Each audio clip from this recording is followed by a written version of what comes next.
साथियों, मैं हितेश कुमार और आपका अपना चैनल कूलिंग क्लासेज में आपका एक बार फिर से हार्दिक अभिनंदन है, स्वागत करता हूं। साथियों, हमने पहले वाले वीडियो में लघुत्तम समापत्ति और महत्तम समापत्ति के बारे में कुछ चर्चा की थी। हमने देखा था लघुत्तम समापत्ति क्या है, ये कैसे ज्ञात किया जाता है। हमने लघुत्तम समापत्ति अभाज्य गुणनखंड विधि से देखा था, विभाजन विधि से देखा था। इसके अलावा हमने देखा था दशमलव संख्याओं का लघुत्तम समापत्ति अर्थात एलसीएम कैसे ज्ञात कर सकते हैं। इसके अलावा भिन्न की संख्याओं का हम लघुत्तम समापत्ति कैसे ज्ञात किया जाता है। आज के वीडियो में हम देखेंगे कि महत्तम समापत्ति अर्थात एचसीएफ हम कैसे ज्ञात करते हैं। एचसीएफ क्या है, दशमलव संख्याओं का एचसीएफ कैसे ज्ञात करना है, इसी प्रकार भिन्न की संख्याओं का एचसीएफ कैसे ज्ञात करना है। तो अब बिना देरी बिना समय गवाए हम स्टार्ट करते हैं आज का वीडियो। आज का हमारा वीडियो रहेगा एचसीएफ अर्थात महत्तम समापत्ति क्या है। पहले हम जान लेते हैं महत्तम समापत्ति क्या है। साथियों, महत्तम समापत्ति वह बड़ी से बड़ी संख्या है। महत्तम समापत्ति अर्थात एचसीएफ हाईएस्ट कॉमन फैक्टर। साथियों, महत्तम समापत्ति वह बड़ी से बड़ी संख्या है जिस संख्या का दी हुई सभी संख्याओं में पूर्णतः भाग जाता हो या जो पूर्णतः उसे विभाजित करती हो। महत्तम समापत्ति वह बड़ी से बड़ी संख्या है जो संख्या दी हुई संख्या से पूर्णतः विभाजित करती हो। अर्थात साथियों, महत्तम समापत्ति बड़ी से बड़ी संख्या है। और इसके अलावा हम बात करें एलसीएम की, एलसीएम लघुत्तम समापत्ति वह छोटी से छोटी संख्या है जिस संख्या में उन सभी संख्याओं का भाग जाता हो। और एचसीएफ में वह बड़ी से बड़ी संख्या है जिस संख्या में उस संख्या का भाग जाता हो। अब हम बात करते हैं साथियों महत्तम समापत्ति ज्ञात कैसे करना है। महत्तम समापत्ति साथियों हम दो विधियों से कर सकते हैं, एक तो अभाज्य गुणनखंड विधि और एक विभाजन विधि अर्थात बार बार विभाजन करके। जिस प्रकार हमने देखा था लघुत्तम समापत्ति एक तो गुणनखंड विधि से देखा था और एक विभाजन विधि से सभी संख्याओं को एक साथ लिखकर देखा था। इसी प्रकार इसमें भी बात करते हैं, एक तो विभाजन विधि से, एक तो गुणनखंड फैक्टर विधि से और दूसरा इसमें एक विभाजन अर्थात बार बार भाग देख के भी इसमें हम महत्तम समापत्ति ज्ञात कर सकते हैं। तो साथियों, पहले हम देखते हैं गुणनखंड विधि से एचसीएफ ज्ञात करना। पहले हम देखेंगे गुणनखंड विधि से।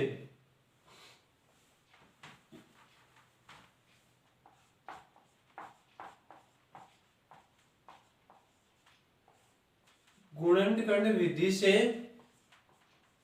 एचसीएफ ज्ञात करना। गुणनखंड विधि से एचसीएफ ज्ञात करना। साथियों, गुणनखंड विधि से एचसीएफ ज्ञात करने के लिए हम पहले उन सभी संख्याओं को फैक्टर के रूप में अर्थात अभाज्य संख्याओं में तोड़ेंगे, छोटी से छोटी अभाज्य संख्याओं में तोड़ेंगे।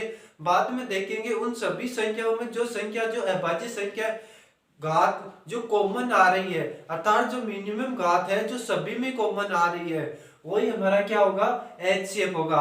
अब एक एग्जांपल लेके हम देख लेते हैं।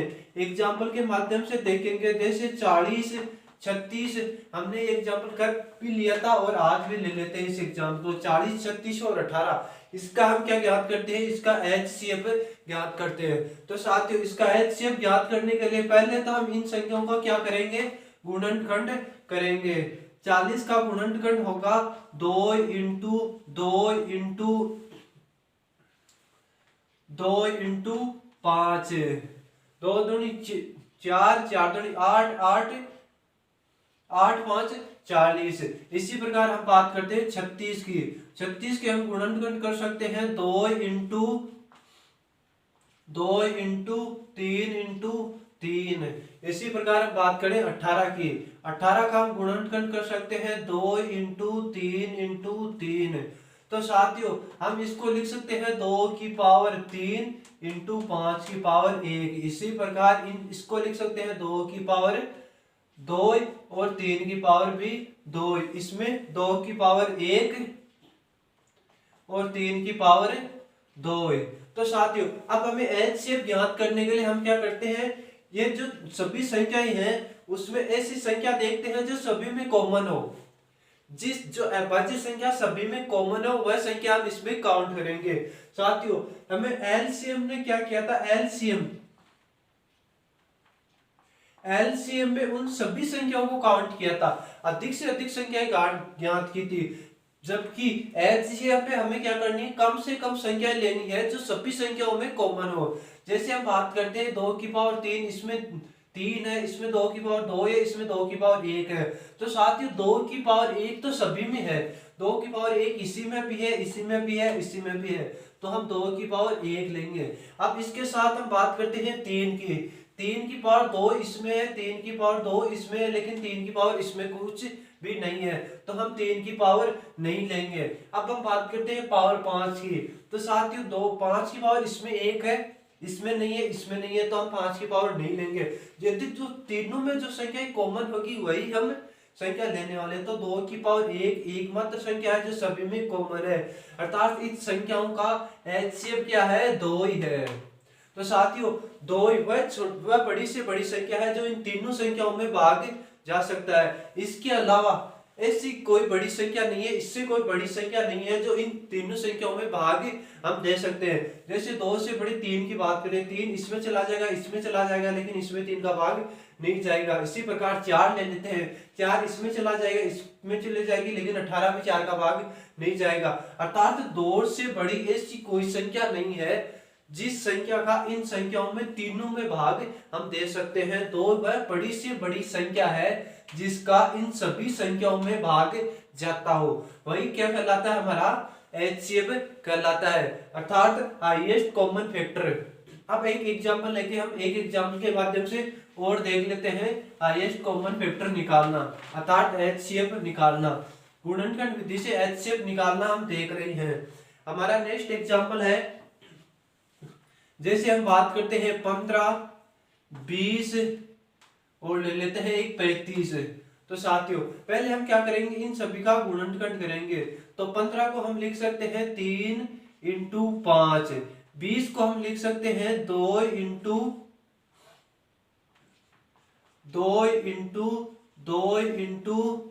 5। अब 35 को हम लिख सकते हैं, 35 में 2 का तो नहीं जा रहा है, 3 का भी नहीं जा रहा है, 5 × 7, 35 को हम लिख सकते हैं। तो अब साथियों हमें क्या करना है, इन सभी संख्याओं में कॉमन संख्या देखनी है।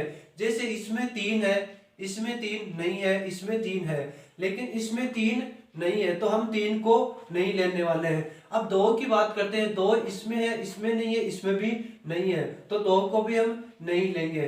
5 इसमें है, इसमें है, लेकिन इस संख्या में 35 में साथियों 5 है, 5 × 7 35 होते हैं, तो 5 तीनों में है, अर्थात हम एक तो ले लेंगे 5। अब बात करते हैं हम 7 की, 7 एक में है, 35 में है, लेकिन 20 के और 15 के फैक्टर में 7 नहीं है, अर्थात इन सभी संख्याओं का एचसीएफ हमारे पास क्या है, 5 की पावर 1 5 है। इस संख्या का एचसीएफ 5 है। हमने 5 ही क्यों लिया, क्योंकि 5 वह बड़ी से बड़ी संख्या है जो 15, 20 और 35 को पूर्णतः भाज्य करती है, अर्थात 5 से बड़ी ऐसी कोई संख्या नहीं है जो इन तीनों संख्याओं को पूर्णतः विभाजित करती है। तो साथियों हमने देखा था एचसीएफ निकालना अर्थात महत्तम समापवर्ती निकालना गुणनखंड विधि से। अब देखेंगे हम भाग विधि से, अर्थात बार बार भाग देके महत्तम समापवर्ती या एचसीएफ ज्ञात करना। विभाजन विधि से एचसीएफ ज्ञात करना, विभाजन विधि से एचसीएफ ज्ञात करना, विभाजन विधि से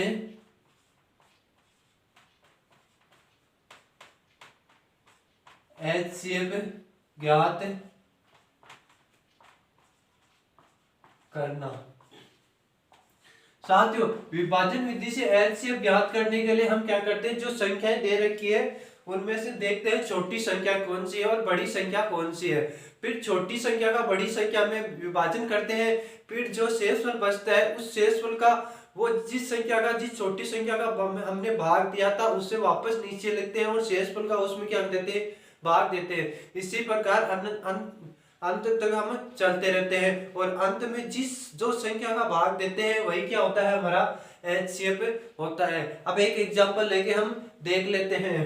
जैसे एग्जांपल है, दो संख्याएं हमारे पास है, जैसे एक तो 200 है, एक है 315।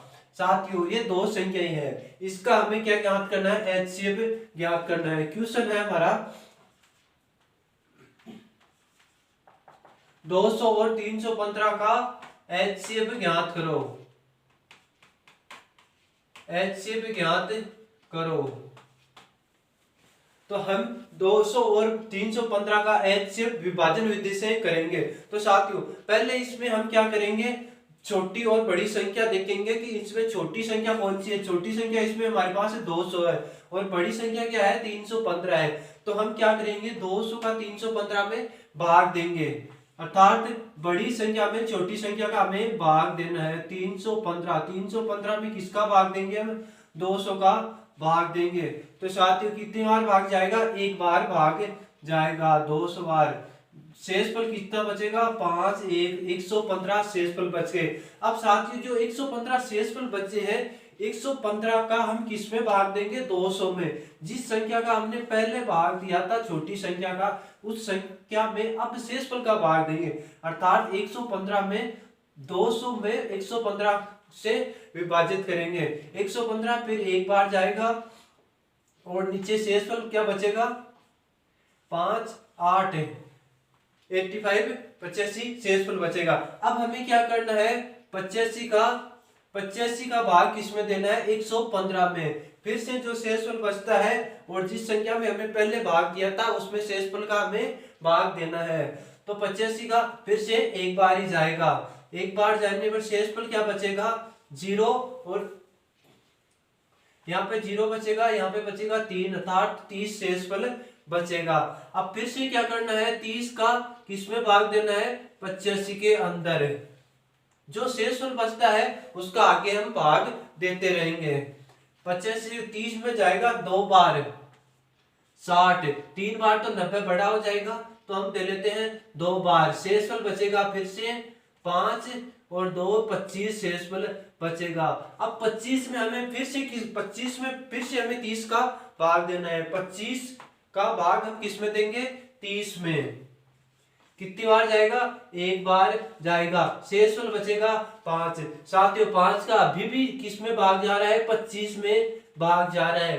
तो कितनी बार जाएगा, 5 बार, और पूर्णतः भाग चला गया, शेषफल बच गया 0। शेषफल या तो 0 बचेगा या 1 बचेगा साथियों नीचे लास्ट में।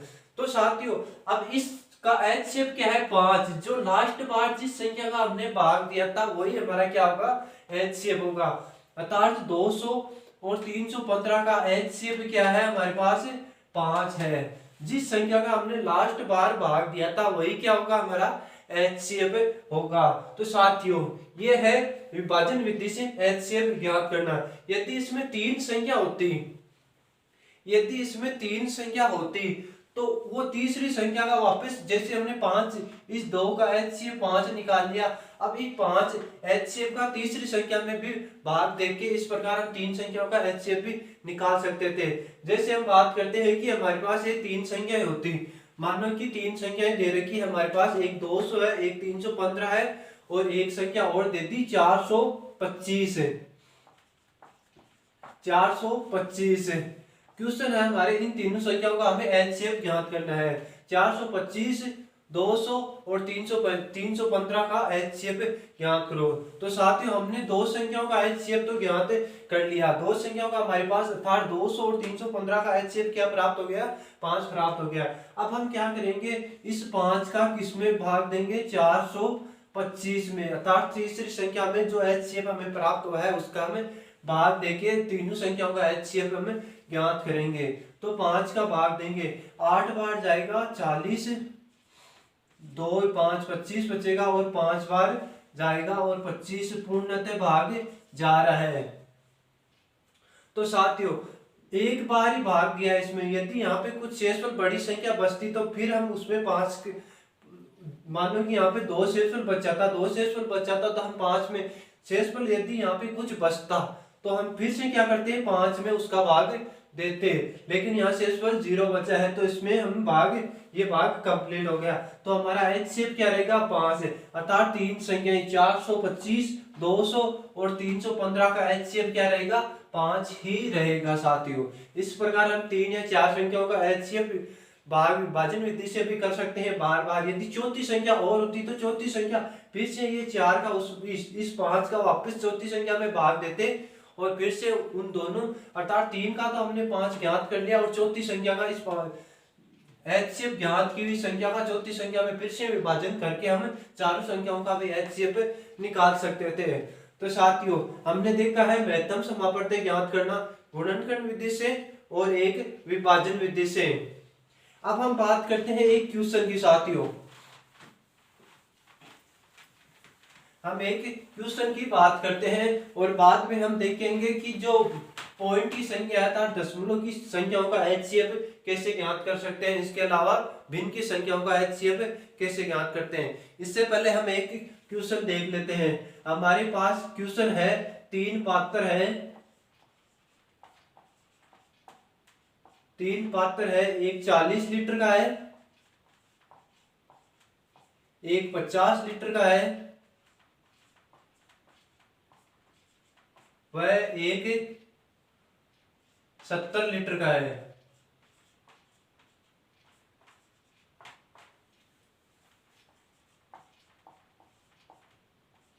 यदि तीनों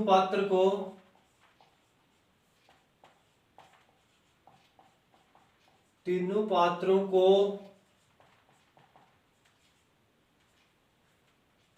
दूध से पूर्ण भरने के लिए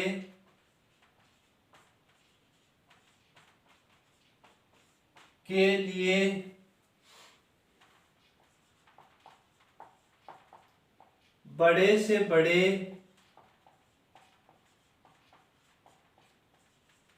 पात्र का यूज करें ताकि पात्र पूर्ण भर जाए, ताकि पात्र दूध से पूर्ण भर जाए।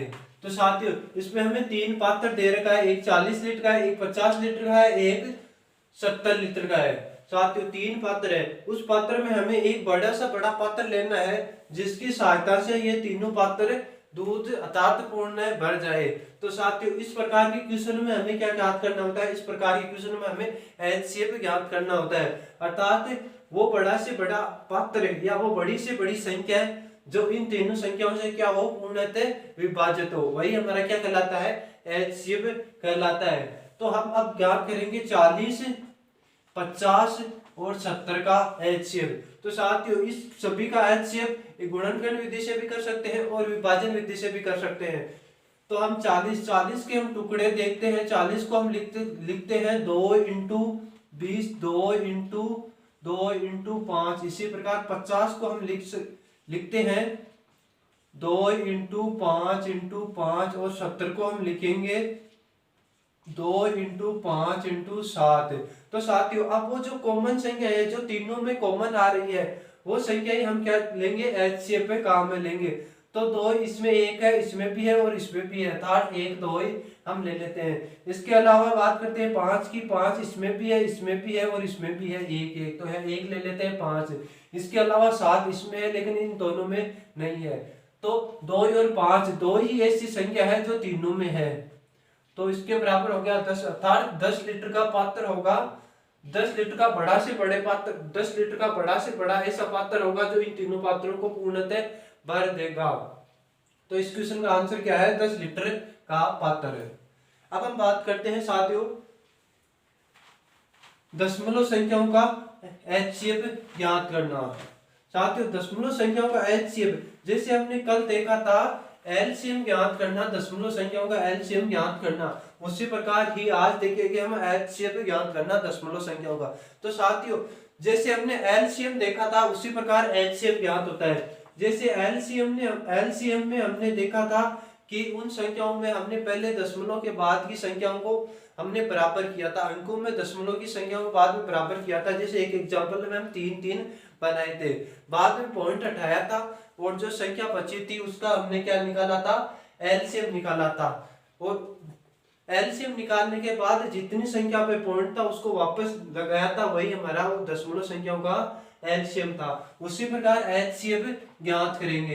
एचसीएफ में भी उसी प्रकार पहले दशमलव के बाद समान संख्याएं बनाएंगे, समान संख्याओं के बाद पॉइंट हटाएंगे और जो संख्या बनेगी उसका हम क्या करेंगे, एचसीएफ ज्ञात करेंगे। और एचसीएफ के बाद जितनी संख्याओं का हमने पॉइंट हटाया था वापस पॉइंट लगाएंगे, वही हमारा क्या होगा, एचसीएफ होगा। अब हम एक एग्जांपल के माध्यम से इसको देखते हैं। जैसे पॉइंट 40, 1.2, इसके अलावा एक एग्जांपल और है 1.00 और 5। तो साथियों हमारे पास तीन संख्याएं हैं जिसका हमें क्या ज्ञात करना है, एचसीएफ ज्ञात करना है। तो साथियों हमें पहले क्या करना है, इसमें पॉइंट के बाद समान संख्याएं बनानी है। तो पॉइंट के बाद समान संख्या हम कितनी बनाएंगे, 3 बनाएंगे, क्योंकि पॉइंट के बाद 3 संख्या इसमें 1 है, इसमें 2 है। तो सभी में समान बनाने के लिए सभी में हम क्या करेंगे, 3 बनाएंगे। तो 3 बनाने के लिए इसमें तो 1 जीरो ऐड करेंगे, इसी प्रकार इसमें 2 जीरो ऐड करेंगे और इसके अंदर 3 संख्याएं ऑलरेडी पहले से बनी हुई है। अब क्या करेंगे साथियों, पॉइंट को हटाएंगे और जो संख्या है जैसे 400, ये होगी 12,000 और यहाँ पे होगी जो भी संख्या है पॉइंट हटाने के बाद ये संख्या हमारे पास आ गई। अब हमें क्या करना है, इस संख्या का एचसीएफ ज्ञात करना है। एचसीएफ ज्ञात करने के बाद वापस कितनी संख्या पर दशमलव लगाना है, हमें 3 संख्याओं के हमें दशमलव लगाना है। तो साथियों एचसीएफ ज्ञात करने के लिए हम क्या करेंगे, इनके टुकड़े करेंगे या इनमें विभाजन करेंगे। तो पहले हम 400 की बात करते हैं। 400 के हम टुकड़े करेंगे 2 इंटू 2 इंटू 2 इंटू 5 इंटू 5। साथियों यदि संख्याओं का आप ऐसे टुकड़े नहीं कर पाते हो तो इसका टुकड़ा करने का ये तरीका है। इसमें पहले 2 का भाग देंगे, 200 बचेगा, फिर 2 का देंगे, 100 बचेगा, फिर 2 का देंगे, 50 बचेगा, फिर 2 से करेंगे तो 25 आएगा। इसी प्रकार अब 2 का नहीं जा रहा है, 3 का नहीं जा रहा है, हम 5 का देंगे, 5 बचेंगे, लास्ट में 5 का एक बार। तो यही हमने लिखा है 1 2 3 4, 1 2 3, 1 2 और आएंगे, इसके अलावा 2 लास्ट में और है। इसी प्रकार हम 1200 के भी टुकड़े करेंगे। तो 1 2 करेंगे तो यहाँ पे हो जाएगा 600 में फिर से 2 से देंगे तो 300 बचेगा, 300 में फिर 2 से देंगे, 300 में फिर 2 से देंगे तो 150 बचेगा, 150 में फिर से 2 से देंगे तो 150 का 75 हो जाएगा। अब 75 में 2 का नहीं 3 का, 7 और 5 12, 12 में 3 का जाता है तार, 3 का जाएगा। 75 में 3 का देंगे तो कितनी बार जाएगा, 75 में 3 का, 75 में 3 से 75 को 3 से डिवाइड करेंगे तो 2 बार और 5 बार 25 बार जाएगा। अब 25 में 3 का नहीं जाएगा, 5 इंटू 5 हो जाएगा। अब इसी प्रकार इसकी बात करते हैं 1 4 5 की। इसमें 2 का जा रहा है साथियों, इसमें 2 का भाग नहीं जा रहा है, इसमें 3 का भाग जा रहा है। तो हम पहले 3 का भाग देंगे, 3 से इसे डिवाइड करने पर कितना बचेगा, 3 बार। इसको 3 से डिवाइड करेंगे तो 3 1 0, फिर 3 से, फिर 1 5 और 5, 335 बचेगा। अब 335 में क्या 3 का जा रहा है, 335 में 3 का नहीं जाएगा, क्योंकि 3 और 3 6 6 5 11, 11 में 3 से विभाजित नहीं होता है, था ये संख्या 3 से विभाजित नहीं है, 4 से भी नहीं होगी। अब इसमें 5 का जाएगा, 5 से विभाजित करेंगे तो 6 5 30, 6 बार 3 और 6 7 35, 5 से। अब फिर से हमें इसमें किसका जाएगा, फिर से 5 का जाएगा, फिर से 5 से विभाजित करने पर 1 बार और 13 बार बचेगा, अर्थात 13, और 13 अपने आप में एक खुद एक अभाज्य संख्या ही है। तो अब साथियों हम देखेंगे सभी के हमने कॉमन फैक्टर कर लिया। अब कॉमन फैक्टर में हम देखेंगे कि कॉमन संख्या कौन सी आ रही है। तो साथियों 2 इसमें आ रहा है, इसमें आ रहा है, लेकिन इसमें 2 नहीं आ रहा है, तो हम 2 को नहीं लेंगे। इसी प्रकार 2 के बाद हम बात करते हैं 3 की।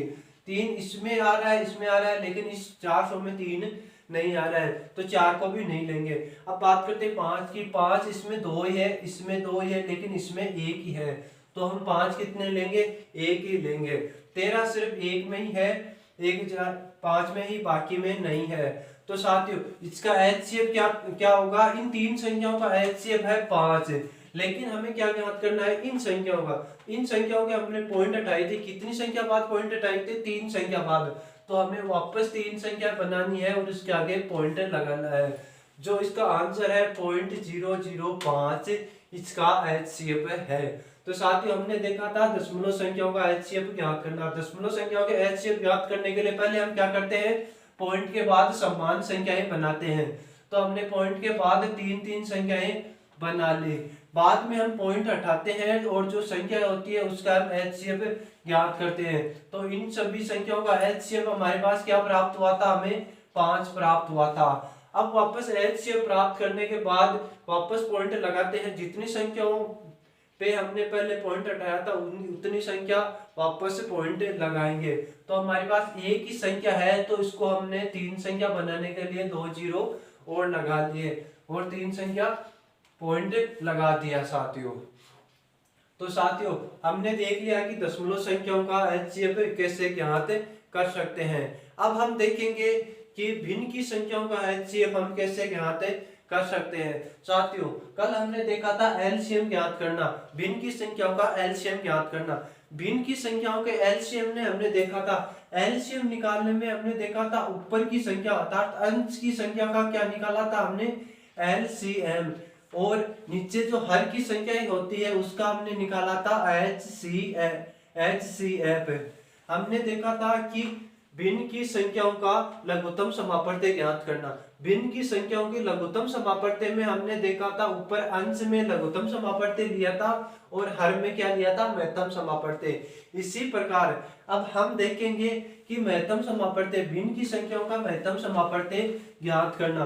तो साथियों भिन्न की संख्याओं का महत्तम समापवर्ती ज्ञात करने के लिए हम क्या करते हैं, ऊपर जो अंश की संख्या होती है, भिन्न की संख्याओं का महत्तम समापवर्ती ज्ञात करने के लिए ऊपर अंश की संख्या का क्या लेंगे हम, एचसीएफ लेंगे, और हर की संख्या का क्या लेंगे, एलसीएम। अर्थात भिन्नों की संख्याओं का महत्तम समापवर्ती ज्ञात करने के लिए अंश का लेना है हमें महत्तम समापवर्ती और हर का लेना है हमें लघुत्तम समापवर्ती। अब एक एग्जांपल लेके हम देख लेते हैं कि भिन्नों का एचसीएफ कैसे ज्ञात किया जाता है। भिन्नों का एचसीएफ ज्ञात करना एग्जांपल है साथियों हमारे पास, जैसे 15/7, 25/8 और 16/9। तो साथियों इसका हमें क्या ज्ञात करना है, एचसीएफ ज्ञात करना है। एचसीएफ, भिन्न का एचसीएफ ज्ञात करने के लिए हम ऊपर वाली अर्थात अंश का क्या लेते हैं, एचसीएफ महत्तम समापवर्ती, और हर का क्या लेते हैं हम, लघुत्तम समापवर्ती। तो साथियों लघुत्तम से पहले हम देखें इसका महत्तम समापवर्ती।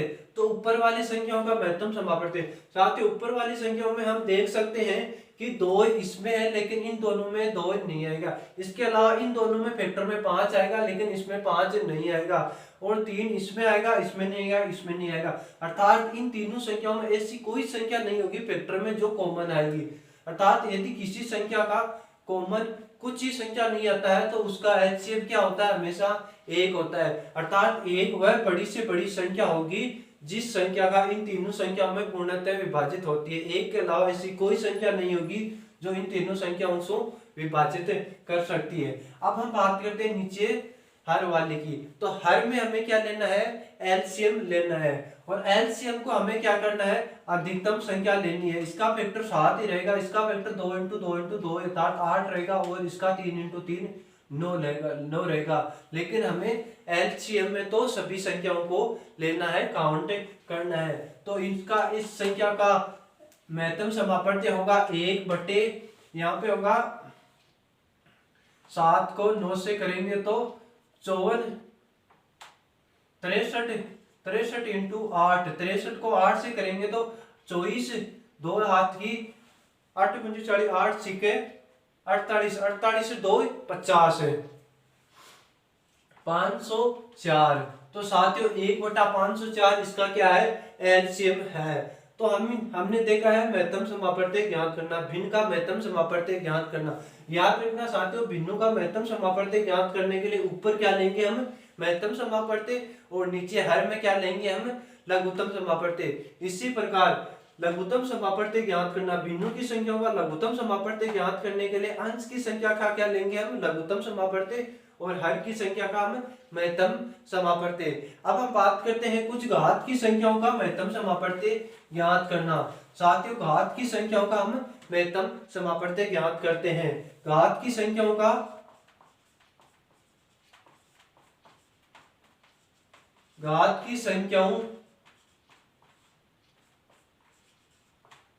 महत्तम समापवर्ती अर्थात HCF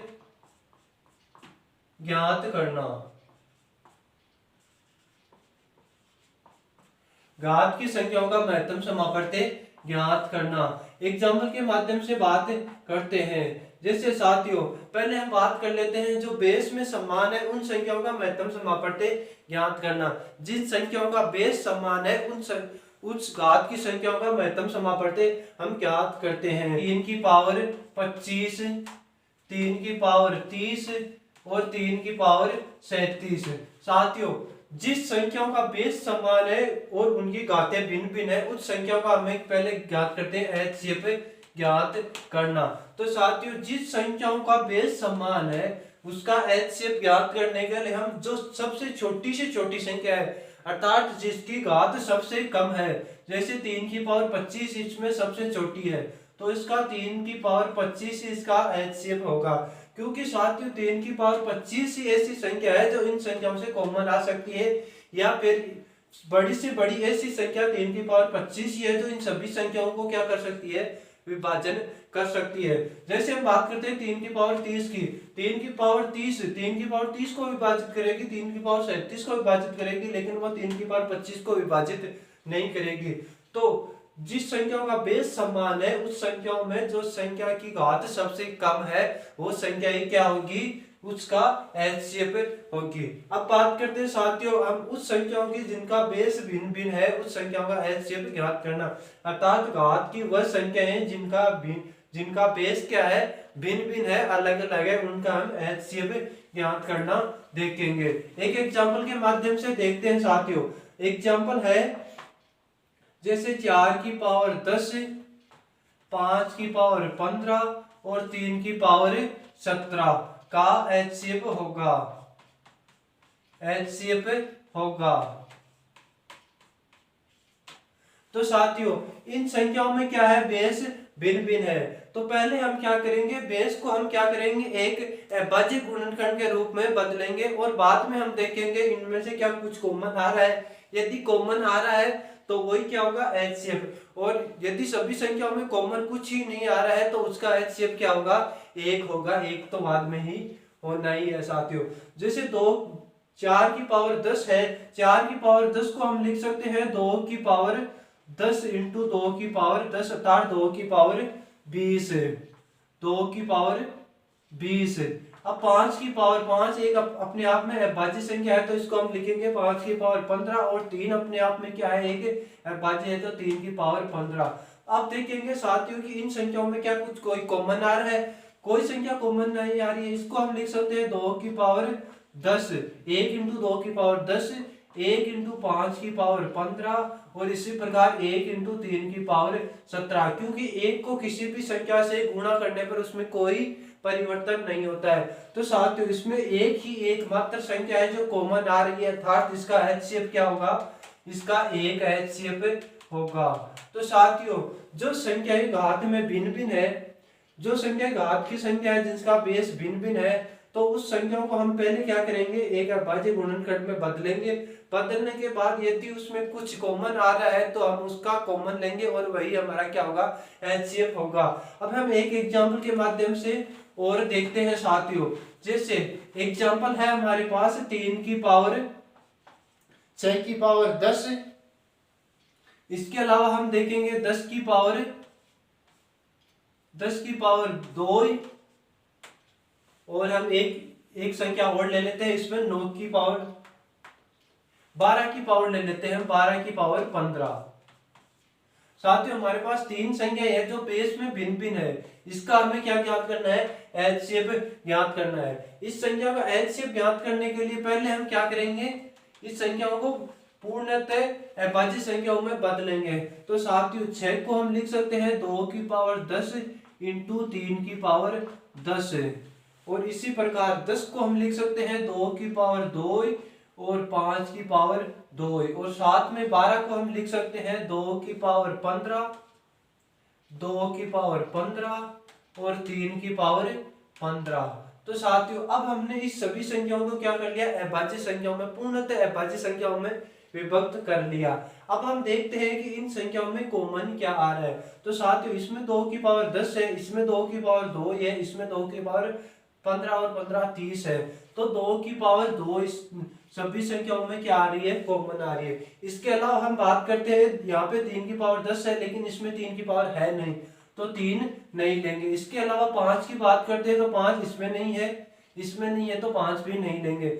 तो इस संख्या का हमारे पास एचसीएफ होगा 2 की पावर 2 अर्थात 4, अर्थात 4 वह बड़ी से बड़ी संख्या होगी जो 6 की पावर 10, 10 की पावर 2 और 12 की पावर 15 को विभाजित करती है। अब साथियों हम देखेंगे जो पावर में माइनस की संख्या होती है उनका हम एचसीएफ ज्ञात कैसे करते हैं। जो पावर में माइनस की संख्या है उसका एचसीएफ ज्ञात करना। तो साथियों पावर में माइनस की संख्या का एचसीएफ, पावर में दो प्रकार की संख्या होती है, एक तो जिसका बेस समान है और एक बेस भिन्न भिन्न है। साथियों जिसका बेस समान होगा हम उसकी बात कर लेते हैं, जैसे 3 की पावर 15, 3 की पावर 17 और 3 की पावर 19 माइनस में। इसका हमें यदि एचसीएफ पूछा है तो हम क्या करते हैं, छोटी से छोटी संख्या लेते हैं, इनमें कॉमन संख्या लेते हैं। तो साथियों जो पावर में सबसे बड़ी माइनस की संख्या है वो अपने आप में सबसे छोटी होगी, अर्थात 3 की पावर माइनस 19 इसमें सबसे छोटी संख्या है। तो इस संख्या का एचसीएफ क्या होगा, 3 की पावर 19। इसका एचसीएफ होगा हमारे पास 3 की पावर माइनस 19।